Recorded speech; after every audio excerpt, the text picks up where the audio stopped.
evening, everyone. Welcome to another night of Bible class. I'm very excited to be here with you guys tonight. Hopefully you're excited to be here too. We are well and properly into the very end of our quarter of Bible class. We still have 3 classes left to go, but we are in what I like to call the epilogue of the book of Joshua. As we went through a couple weeks ago, the main narrative, all of our goals, everything that we think of as like core to the book of Joshua runs all the way through chapter 11, and then it all stops. The story's over. Last week on Wednesday, Corbin caught a really excellent class through chapters 12 through 21, talking all about inheritance. That's when the land is divided up amongst all the tribes, and everyone starts taking their personal responsibility to drive the people out of the land. And then we pick up in Joshua chapter 22, and there's a little bit more story to tell. We don't end with the administrative stuff about the inheritance. We have just a little bit of story left to tell. And that's what I'm calling the epilogue. It's just a little bit of the story left to go. So the purpose of this text, I think, something we try to think about as we study the Bible is, why is this recorded? Why do we have this? I think that these last 3 chapters of the book of Joshua are here to give us a trajectory of the people so far, where they're going as the book comes to a close. We know where they've been, we know what they've done, but we're just going to close the book by pointing us into the direction that the people will be heading as the book comes to a close. If you've got your Bibles open, we're studying Joshua chapter 22 tonight. But before we actually jump into that text, we're going to back up just a skosh and read the very end of Joshua 21, because I think it's going to help inform us into our text tonight. Starting in Joshua chapter 21, verse 43, so probably the same page that you're on with Joshua chapter 22. It reads, "Thus the Lord gave to Israel all the land that he swore to give to their fathers, and they took possession of it, and they settled there. And the Lord gave them rest on every side, just as he had sworn to their fathers. No one of all the enemies had withstood them, for the Lord had given all their enemies into their hands. Not a word of the good promises that the Lord had made to the house of Israel had failed. All came to pass." We're going to begin tonight just by looking at God as faithful. We've seen all through this book, God's promises to the people have been kept. And as we reach this point in the story, all the promises have been kept. God has been faithful to his people. Now, as we pick up in chapter 22, we're going to establish the eastern tribes, the 2.5 that are on the other side of the Jordan River, as faithful as well. So picking up in verse 1, here in Joshua chapter 22. "At that time Joshua summoned the Reubenites, the Gadites, and the half-tribe of Manasseh, and he said to them, 'You have kept all that Moses, the servant of the Lord, commanded you, and you have obeyed my voice and all that I have commanded you. You have not forsaken your brothers these many days, down to this day, but have been careful to keep the charge of the Lord your God. And now the Lord your God has given rest to your brothers, as he promised them. Therefore, turn and go to your tents in the land where your possessions lie, which Moses, the servant of the Lord, gave you on the other side of the Jordan. Only be very careful to observe the commandment and the law that Moses, the servant of the Lord, commanded you, to love the Lord your God, and to walk in all his ways, and to keep his commandments, and to cling to him, and so serve him with all your heart and with all your soul.' So Joshua blessed them and sent them away, and they went to their tents. Now the 1/2 of the tribe of Manasseh, Moses had given a possession in Bashan, and the other half Joshua had given a possession beside their brothers on the land west of the Jordan. And when Joshua sent them away to their homes and blessed them, he said, 'Go back to your tents with much wealth, and with very much livestock, with silver, gold, bronze, and iron, and with much clothing. Divide the spoil of your enemies with your brothers.' So the people of Reuben and the people of Gad and the half-tribe of Manasseh returned home, parting from the people of Israel at Shiloh, which is in the land of Canaan, to go to the land of Gilead, their own, of which they had possessed themselves by command of the Lord through Moses." It's a lot to read there, but we pick up right where we left off in chapter 11. The story is over. The land has rest from war. That's kind of our big button thing. That's when the eastern tribes are released from their promise they made to Joshua all the way back in 21. And now it's time for them to go home. So Joshua blesses them. He gives them a blessing, and he gives them some instructions on their way out. Anything you guys see in this part of the text? Anything jump off the page to you?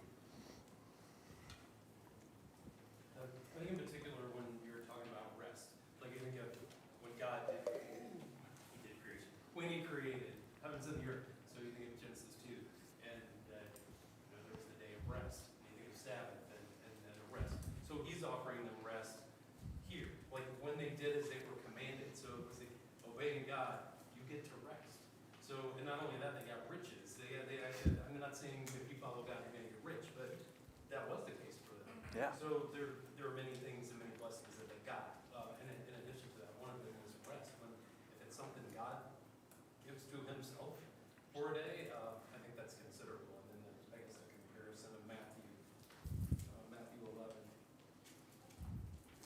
Matthew 11:28. Come to me, all who are weary and heavy laden, and I will give you rest. Take my yoke upon you. Learn from me, for I am gentle and humble in heart, and you will find rest for your souls.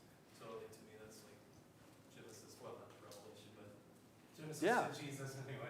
Yeah, it's part of their reward for keeping the commandments of the Lord and for being faithful all the way through is not just you get the land, you get the riches, but rest comes along with that. That's certainly part of it. Very good. Anyone else? Anything interesting? All right, good, because we have a lot to talk about. This is where the story gets interesting. We've kind of established all of this to this point already back in chapter 11, but now the people are on their way home. Starting in verse 10 in Joshua chapter 22. And when they, the eastern tribes, came to the region of the Jordan that is in the land of Canaan, the people of Reuben, the people of Gad, and the half-tribe of Manasseh built there an altar by the Lord, an altar of imposing size.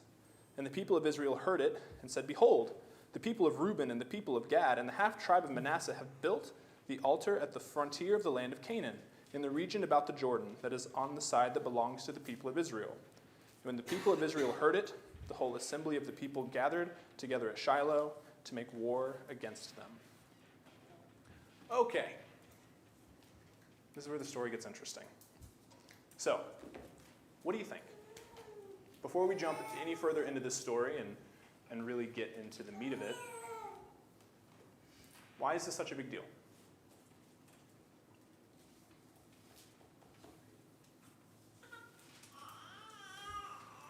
Well, I don't know if this is what you're looking for, but I'm looking for your opinion. I love it when people say that, but just what do you think? I think it's not a big deal. Oh, You okay. said, why is it such a big deal? And what we find out is that it's not a big deal. But I think in verse 11 where it says, the people of Israel heard it said, that's a huge part of the problem. And I think I wrote this down, the New King James Version says, the people of Israel heard someone say. And it's like, I think we've all seen this too many times. Somebody just starts running their mouth about something that they don't know what they're talking about, and it turns into a civil war. And so, like this whole thing, I don't think this whole thing needed to happen. Somebody needed to just keep their mouth shut. Spoiler alert, it doesn't turn out to be such a big deal. But yes, absolutely.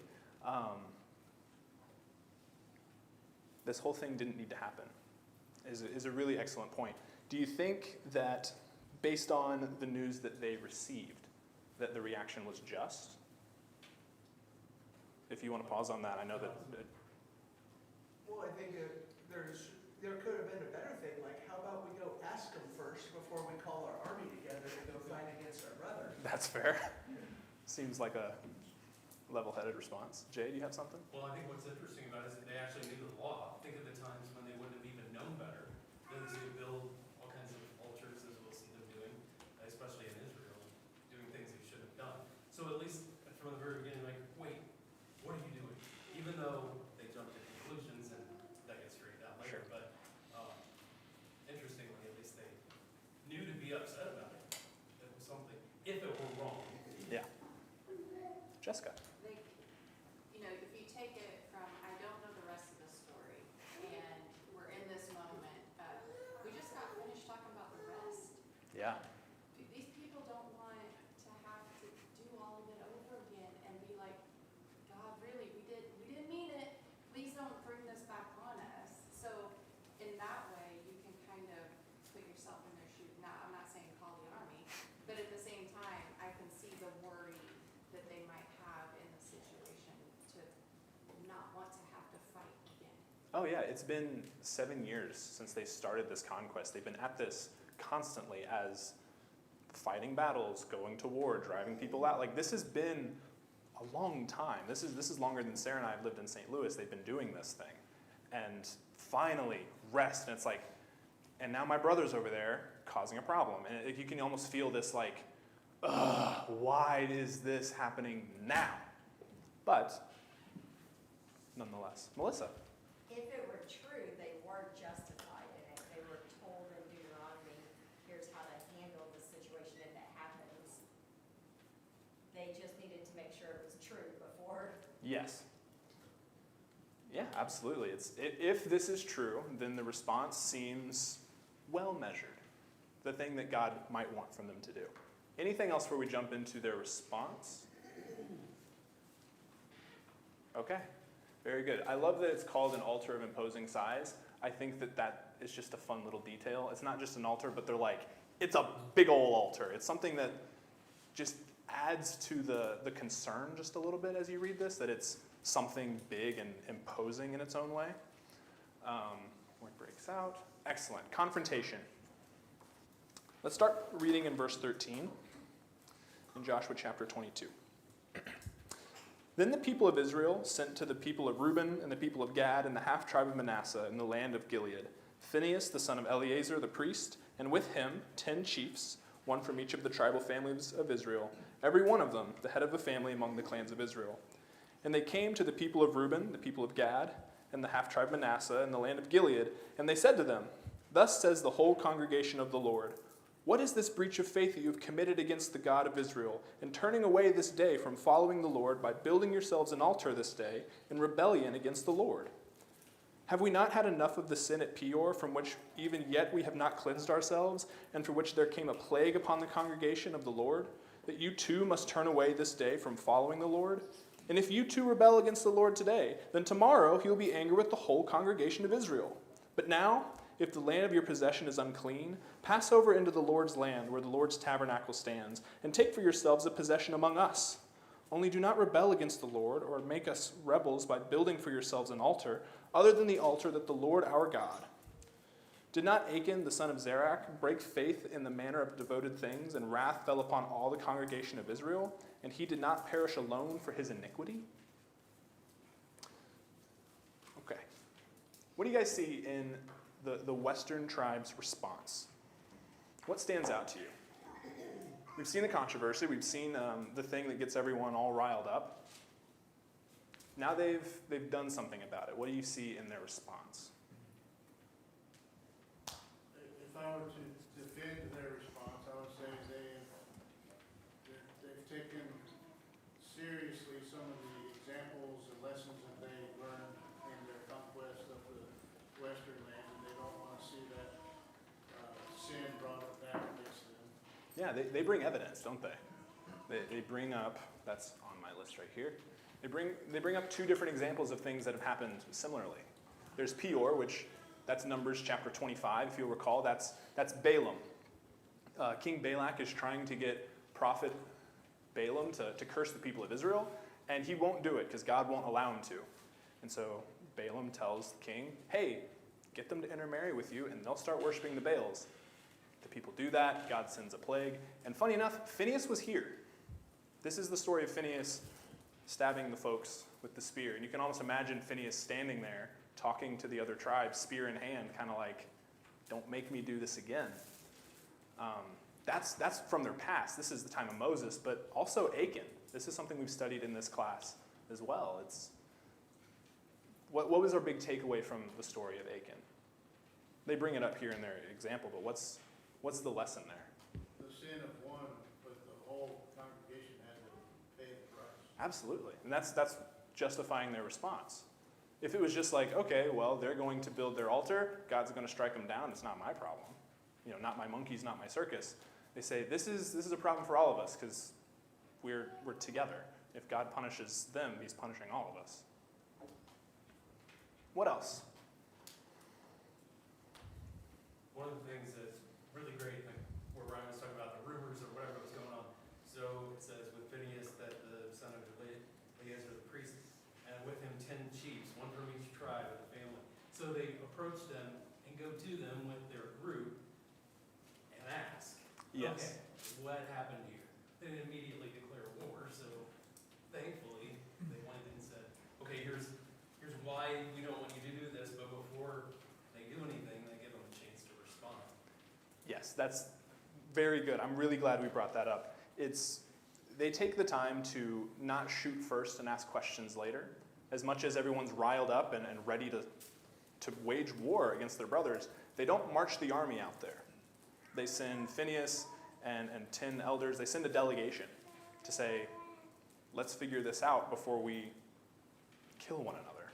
And so as much as everyone's kind of in a frenzy, cooler heads are prevailing in this story to this point. Go ahead. I will not dwell on this for your whole class, Thank you. but I've been on the I've been the Eastern tribe before. Mm. And whenever I read this story, it stirs up a bunch of different feelings. And I think, I read this, in verse 16. Thus says the whole congregation of the Lord, what is this breach of faith that you have committed against God of Israel and turning away this day from following the Lord? That was a very wrong thing to say. There's no way you can say that's right, what they're saying. You could very easily say, hey, what's going on here? And like a conversation would sound really good. But to walk into somebody else's house and say, what is this wrong and bad thing that you're doing, when they're wrong? I mean, we know in hindsight, they don't know what they're talking about. And I think we should learn from this story. Listening to the rumors and shooting off our mouth without knowing what the facts are is not a good idea. It seems like as you're saying this, that there's levels to the intensity of the response. At first, everyone's like, let's wage war. Like, hey, let's slow down. Let's send a delegation. And the delegation kind of comes in and kicks the door down and maybe is a little harsher than they ought to be. Even though this seems like the calm response, there's still a calmer still way of addressing this. But do you think that's fair? Well, The way I'm I'll tell you describing what it. else is on my mind. Becky and I have been revamping and going through our marriage lessons Mhm. with some people. And this is like, we sit down and for a long time teach married people this is very wrong. This is not how you communicate with each other. Like, this is how you start Yeah. civil war in your home. I think it would be a really good idea to learn that lesson, that this is not okay. Absolutely. It will be one of our takeaways tonight for sure. Jenny. I was thinking of the opposite. Oh, okay. Sorry, Ryan. I mean, I've always preferred friends that, even if we don't agree, are very passionate about what they think is right. Because they're actually doing it wholeheartedly, like lukewarm really kills me. So, I think the reason too that I was thinking that this was more them being zealous for their faith Yeah. is because Phineas is mentioned here. And he is, I don't know if this is right at all, but he is one of my favorite characters because he's so zealously, spiritless to, yeah. And, I mean, I love that story so much because without asking anybody, without anything, without hesitation, he goes and he just takes care of business. And he's mentioned here in this story. So I mean, it's nice to hear what other people are doing because I totally know what Brian is saying.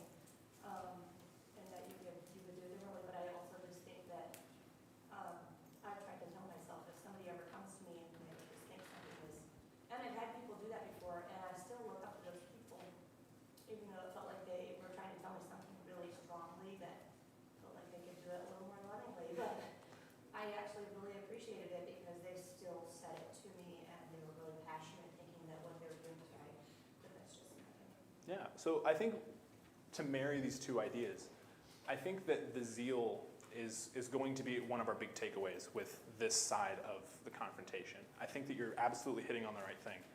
I think to Ryan's point, the thing that's going to make the kind of harsh lead into this conversation, the way that this can come out positively is if people hear it and receive it the right way.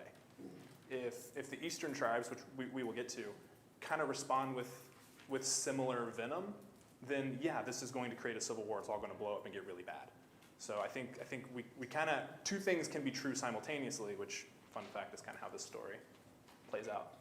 I think Melissa was referring to the passage in Deuteronomy 13 where it talks about what they're supposed to do. It's like in verses 12 through 18. And I haven't read all of it yet, but as I was reading it, it says if you hear about someone doing this, who have said, let's go and serve other gods, you shall inquire, you shall search out, you shall ask diligently, and if it is indeed true and certain that such an abomination was committed among you, and then it goes on Yeah. to say then what you should do, which would have been their appropriate response. But it sure seems like you better be sure about it, like inquiring, searching out, asking diligently, so you want to be careful. I do respect that they are trying to do what Deuteronomy said, but you do have to do it in the right way. Yeah. Because the punishment is death. Yeah. And so you better be right if you're trying to dole out death to other people. You don't get second tries. No. We do need to move forward. Something I do like in their response is there in verse 19. Let's keep in mind that we just spent the last 10 chapters of this book drawing the lines, saying, you get this possession, you get this possession, this is where everyone's going to live. We've spent 10 chapters dealing with just the administration of who gets to inherit what. And in verse 19, the western tribes say, but now, if the land of your possession is unclean, come over into the Lord's land, where the Lord's tabernacle stands, and take for yourself a possession among us. Only do not rebel against the Lord or make us rebels by building for yourselves an altar other than the altar of the Lord our God. What they're essentially saying here is, come over here, we'll redraw all the lines, you can have my stuff if it means that you're not going to sin. They are offering peace here in a way that is not just like, hey, I don't want to fight, but they're willing to sacrifice something of their own for that peace. It's not just, hey, let's not fight and we'll leave it at that. They make a very genuine, very appealing offer here that we want to make this right. So everything that we've been talking about so far, what is the concern? At the root of all this, what is the thing that's making the Western tribes feel the way they're feeling and say the things that they're saying? Fear that they're turning away from the Lord. Yeah, their concern is we need to be unified as God's people. That is the thing that is at the very heart of this. This is why they react when they hear there's an altar. That's why they come out here. That's why they offer, come live with us if you have to. Like, we need to be united as God's people. That's the sin of Peor. That's the sin of Achan. That's their whole concern here is rooted in we need to be united as God's people. That is our identity, and we have to keep that thing sacred. Okay, let's look at the response from the eastern tribes. Starting in verse 21, picking right up. Then the people of Reuben, the people of Gad, and the half-tribe of Manasseh said in answer to the heads of the families of Israel, the mighty one, God, the Lord. The mighty one, God, the Lord. He knows, and let Israel itself know. If it was in rebellion or in breach of faith against the Lord, do not spare us today for building an altar to turn away from following the Lord. Or if we did so to offer burnt offerings or grain offerings or peace offerings on it, may the Lord himself take vengeance. No, but we did it from fear that in time to come your children might say to our children, what have you to do with the Lord, the God of Israel? For the Lord has made the Jordan a boundary between us and you, you people of Reuben, you people of Gad. You have no portion of the Lord. So your children might make our children cease to worship the Lord. Therefore, we said, let us now build an altar, not for burnt offering nor for sacrifice, but to be a witness between us and you and between our generations after us, that we do perform the service of the Lord in his presence with our burnt offerings and sacrifices and peace offerings. So your children will not say to our children in time to come, you have no portion in the Lord. And we thought, if this should be said to us or our descendants in time to come, we should say, behold, the copy of the altar of the Lord, which our fathers made, not for burnt offerings nor for sacrifice, but to be a witness between us and you. Far be it from us that we should rebel against the Lord, and turn away this day from following the Lord by building an altar for burnt offering, grain offering, or sacrifice, other than the altar of the Lord, that our God, the Lord of our God, that stands before his tabernacle. All right. What do you guys see in the response? We've seen the initial confrontation, and now the eastern tribes have had their opportunity to say their piece. What jumps off the page to you? I hear the justification. I just really don't like it. And maybe it's just my personal biases being read into the text, but it just feels like such an excuse. And maybe even if it is just all genuine and everything they say in their response is true and they truly did mean it well. We have a remembrance in the beginning of this book that we talked about with the stones, and that's commanded by God. Hmm? And here this was not commanded by God. It sort of feels like, don't add to, don't take away from God's word. But trying to add to, create another remembrance, and this idea that it's going to help future generations. But it sort of seems like it's sort of a downward spiral, and knowing what comes after this in the book of Judges, how quickly Israel devolves into sin and apostasy and worshiping other gods, just sort of seems like this is the first step of saying, oh, we're building this another altar, not for sacrifices, we promise. And yet, not that far in the future, they're sacrificing in high places all over Israel to foreign gods. And it sort of seems like you take that first step away from what God commanded, maybe if it's the purest or best of intentions, it's not the right thing to do. I'm not saying that the people's response, the Western tribes' response, was the best response, and I hear sort of what Ryan is saying about how they should inquire first, they shouldn't go straight to gathering their armies. I take all of that, and I think he's absolutely right. But at the same time, like, if I found out Lena's background on her phone was like her ex-boyfriend, I'm not going to come to her calmly and be like, so why do you do that? Oh, it's a remembrance not to make the same mistakes in the past. It's like, no, that's, like, I'm rightfully angry about that. Like, I don't know, it just seems like they shouldn't have done that. Like, I get the response, or the original reaction to it's not great, it was a little angry, but if you find out people are potentially, like, rebelling and turning away from God, like, I don't know, I don't love the action, I don't love the justification, it feels like an excuse, and it doesn't feel like it's necessary. Sure. So there's a part of this that, it's an altar. It looks like an altar. If it looks like a duck and it swims like a duck, isn't it a duck? That's part of this thought process. But I kind of want to challenge that and throw it this way.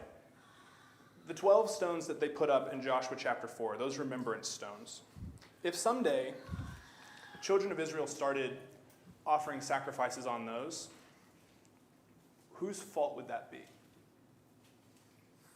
Would it have been wrong to put those stones up? No, it was something God commanded them to do. But why did it devolve to the point that it did? Well, the stone's whole purpose was so that you could teach your children. And yes, it was a command of God's, but the responsibility, the failure is on parents to teach their children who God was and what God had done. It's just a pile of rocks. It's not the tabernacle, it's not the presence of God. It's a pile of rocks there to teach a lesson. And I think that this ultimately is serving the exact same purpose, commanded by God or not. If in future generations this becomes an issue and people decide to offer sacrifices on this stone of remembrance that looks like an altar, the failure is not in putting the stones up, it's in failing to teach the lesson that they're there to teach. I think that, you could even make the argument that this wasn't the best way of going about their plan, but I don't think it was wrong. I don't think it's a cover-up. I get Nick's example, but if we always come at people and say, I don't believe what your excuse was, I know what you were thinking, and I know that it was meant for evil and you're just trying to get out of it, I think we've crossed a line there as well. Now, I'm not saying, his example isn't valid, obviously. Sure. But if we think that we can read other people's minds all the time, we're going to set ourselves up in a really bad spot. It kind of flies in the face of the whole plan. The way that they're supposed to handle this is, let's go inquire. Okay, let me ask you, why have you done this thing? And you get a response and you just say, I don't believe you. Well, then what's the point of the inquiry? You're not doing this in good faith. Of course, that's still something that has to be left to discretion, but like coming in with the expectation that I don't believe you is not a good faith representation of what God wants. We need to push forward just a little bit. I like the way that the eastern tribes respond at the very beginning of their response. The mighty one, God, the Lord. The mighty one, God, the Lord. They don't even begin by addressing the western tribes. They begin by addressing God. Make it clear that what are we doing? Who do we serve? God. It's God first before we ever really begin engaging you in this conversation. And I like the way that they are willing to put themselves at risk to respond to this line of questioning. Beginning in the second half of verse 23, they say, or if we did so to offer burnt offerings or grain offerings or peace offerings, may the Lord himself take vengeance. They offer, let God take vengeance on us, you guys take vengeance on us. If this is what we have done, we have broken faith with God, kill us now. And that is not something to be taken lightly. They know the rules, they know the laws, they know how this is going to end if they've truly done something wrong. And they're willing to stand, to risk their life in front of themselves and God to make clear what they've done. They start by addressing God, which I think is probably the strongest argument in their case. Their reason, so that our children would not be cut off from serving the Lord. Something about the Jordan Valley is that it is more akin to crossing the Grand Canyon than it is to crossing the Merrimack. This is a big deal. It's not just like, oh, hey, there's a river. The people on the other side of the river, it's what's the big deal? This is a big thing, and I think that the eastern tribes have some leg to stand on with their concern. If you look back at the offering of peace that the western tribes give in verse 19, the way that they say it is, if your land is unclean, pass over into the Lord's land, as if the land that they were given by God and by Moses wasn't part of God's inheritance. It's, come to God's side. It's like they were already on God's side. This was the land that God gave them to possess. I think there is a reasonable concern there. This is literally a chasm that lies between the two. And their concern is, in the future, we want our children to serve God. We want our children to be I might be reading united. a little bit already, but it seems like they're already starting down that path of this is God's side. They're already starting that division of the children further down the generations. So it's almost like they're already starting to show. Yeah, exactly. I think that you can begin to see why the eastern tribes might think that, and with the way they respond, it's you could see why they might be afraid of this. This seems like a very reasonable concern on their part. Let's see. If you'll look at verse 29, there in Joshua chapter 22, just put your finger there in 22, just flip a couple pages over to Joshua chapter 24. Joshua 24 contains maybe the passage that we're all most familiar with in the book of Joshua. It's Joshua's big speech there, where he says, choose this day whom you will serve, but me and my house, we will serve the Lord. We all know this quite well. If you look at verse 16, there in Joshua 24, and read it, the people answered to Joshua, far be it from us that we should forsake the Lord to serve other gods. Keep that in mind. Flip back to Joshua 22. In verse 29, the western tribes respond by saying, far be it from us that we should rebel against the Lord. They give the same response that the whole nation, the western tribes, are going to give in response to Joshua in, choose whom you're going to serve. Far be it from us that we should forsake the Lord. We see earnest concern with being God's people from the western tribes and from the eastern tribes. Their concern is not necessarily, unity to God now. It is unity to God in the future. We don't want our children to be cut off from serving God. What we're looking at in this story is a big misunderstanding. It's really what it is. If we look at both sides of this confrontation, the western tribes, the thing they're most concerned about is we need to be united as God's people. And the eastern tribes, their big concern is going forward in our future, we have to be united in service to God's people. Let's keep in mind how we started Bible class, how this chapter begins. We began with chapter 21 saying that God has been faithful to all of the things that he promised, to all of the things that he said. God has been faithful all the way through. We pick up in chapter 22, and we see that the people have been faithful to God. They've kept all of their promises, done everything they promised that they were going to do. We see faithfulness in the path that the people have already taken. We get to this point, and now this epilogue, these last 3 chapters of Joshua, are pointing us towards where are the people going. And we have this story that kind of serves as a kind of big question mark in a way. It's, okay, this seems, on appearances, pretty bad. Where are the people's hearts at? And if you look at it, everyone's heart is concerned with serving God first. Coming from Dale Davis's book, No Falling Words, I think this is the thing that's going to help me understand it and helps clear things up. The West and East leave us with a paradox that, if swallowed whole, will give us the right balance. The Western tribes argued that unity cannot exist with apostasy. If you're not serving God, we can't be united. While the Eastern tribes feared that fidelity cannot exist without unity. We can't be faithful to God if we're not all together. We're really lucky that in our daily Bible reading right now, we're in 1 Corinthians chapter 12. We read that today in our daily Bible reading. That is the passage about the body of Christ.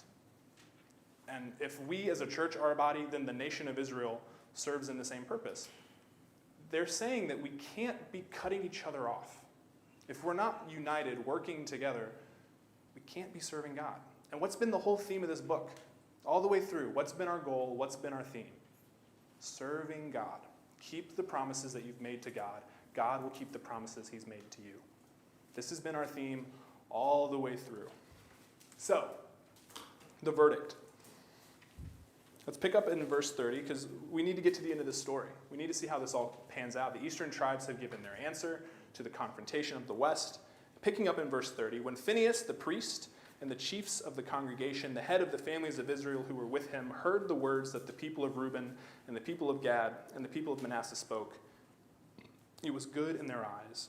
And Phinehas, the son of Eleazar, the priest, said to the people of Reuben, the people of Gad, and the people of Manasseh, today we know that the Lord is in our midst, because you have not committed this breach of faith against the Lord.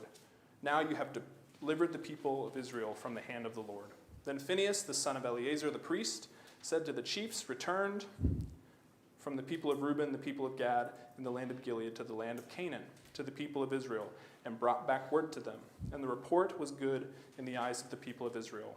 And the people of Israel blessed God and spoke no more of making war against them, to destroy them in the land where the people of Reuben and the people of Gad were settled. The people of Reuben and the people of Gad called the altar Witness, for they said, it is a witness between us that the Lord is God. So I want us to spend the last couple minutes. We've had a lot of really good conversations so far, and I want us to ask, how are we supposed to understand this text? Something that we've been doing a lot when Corbin and I sit down and kind of discuss our notes and discuss the text is we ask ourselves, why is this here? Something we should always be asking ourselves as we study the Bible is, why is this recorded for us? There's so many things that do happen that don't get recorded, and things that do end up in our Bibles thousands of years later have to be asked, why is it here? What are we supposed to learn from it? So I want to ask you guys, what are your thoughts overall on this text? How are we supposed to take this and use it? What's it here for?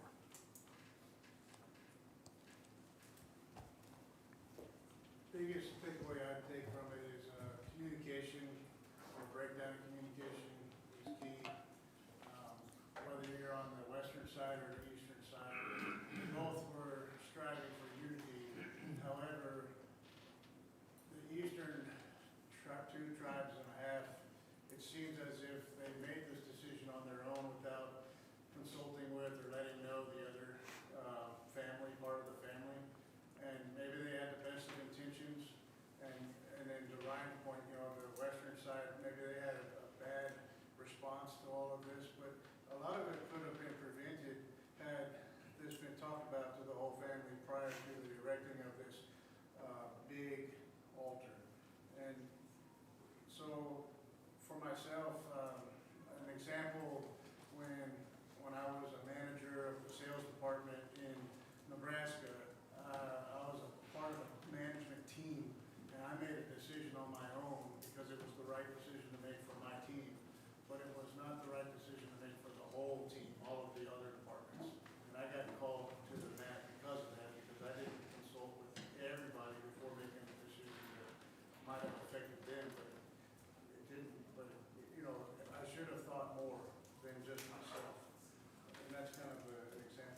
what we're seeing is a lot of humanity on either side of this. Like you said, the Eastern tribes said, we made this as a witness between us and you. And they didn't tell the Western tribes about it. There's probably a more efficient way of going about this than they did. The Western tribes kind of come in with a little too much spunk. And we're seeing humans, people. This is how the church works. This is how God's people work. Jay, what do you have?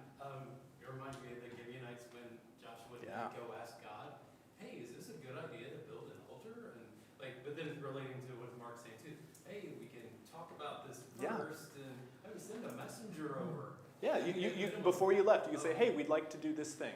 But ask God, is this okay? Because maybe they just were so overjoyed or so worried. Yeah. And so much fear, and then there's a lesson right there. Maybe he had so much fear about something he didn't think about something else that he should have done. Not here for you to talk again, but, Please. I think for me, I'm seeing a zealous servant, and I'm seeing I think, this whole time God's been trying to teach them to be strong and courageous. In the past, in the wilderness, He's been trying to teach them to trust Him. So there's a lot of discipline that's been going on this whole time, is teaching and training and teaching and training, and they've gotten it wrong so many times. And then this happens, and all of a sudden, whoa, just like Phineas, like you really were zealous there, and because of that, I'm gonna stop this play, just because of Phineas. Yeah. And during that time, so many other people suffered because of some people's sin, not everybody's. And so I think that they have been learning the hard way, if one of us sins, all of us suffer. And that sin affects a lot more people than just yourself, almost always. Yeah. And so, I just personally think, that's what I'm personally saying is just that we should be very stirred up by, or turned off by sin, and our hearts to want to take action against sin. And it can be really uncomfortable. Like this encounter feels uncomfortable, and I think it's because, I don't know. Because it's people. Rob, I'll give you the last word. What do you got? Thank you very much. I've got all these thoughts, and I don't know if I can come up with something cohesive or not, but, if this was, think about this, the law that we're under. If something like this were to happen in New Testament times, think about Galatians 6 and verse 1. The man be able to give all you who are spiritual, restore such a one in the spirit of meekness. Well, it's not really the spirit of meekness if I bring an army at my back.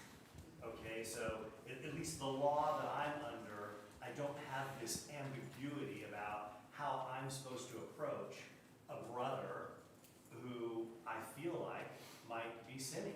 And it tells me in Galatians 6 verse 1, I better consider myself lest I fall into that same temptation, or lest I be tempted also. In other words, approach them understanding that I'm a man and I might fall for a different sin or the same sin. Now, all of that having been said, personally, I think it was unwise to build the altar. I think something can be unwise and not a sin. And I think that I've actually taught a lesson about that before, but I don't think it was necessarily sin if we take them at their word. They had all these correct motives. I'm going to do that. I still think it was unwise. Let's look at a couple of other biblical examples. First of all, in Jude verse 9, we find Satan and Michael the archangel arguing over the body of Moses. It doesn't tell us what the argument was, but I am of the opinion, at least, that they're arguing about where it was. It would have been very good for Satan to note where the body of Moses was, because if he could have the people build a little altar there, they would have made that a place of worship. And they weren't commanded to worship the man Moses. And I think about Gideon in Judges, again, not happened yet, but the next chapter. Judges, the 8th chapter, Gideon has a cast and a breastplate made out of some gold he recovered, and he had it put in his hometown. And it says the Israelites started worshiping that thing there. And it says it became a trap to the household of Gideon. So you asked earlier, whose fault would that be? Man, I don't know. Gideon looks like his household might have been held responsible for that a little bit. So we have these other examples where men are just predisposed to, you set up a memorial, people are gonna bow down and worship at it. And So, I it's agree. unwise. But to that point, could they have done the same thing with the 12 stones in Joshua 4? And they might have, yes. And that's something God commanded. I think Yeah. that what we're seeing in this story, and the thing that I want us to take going forward, is how, like, what are you willing to do to secure peace? I think this is what we're looking for. Is this could have turned into something and it didn't, because both parties had the interest of serving God in their heart and not the interest of themselves, not their ego. It was only about serving God. And if that's our responsibility and that's what we're truly living our lives for, that's what's going to give us success going forward. Thank you, guys.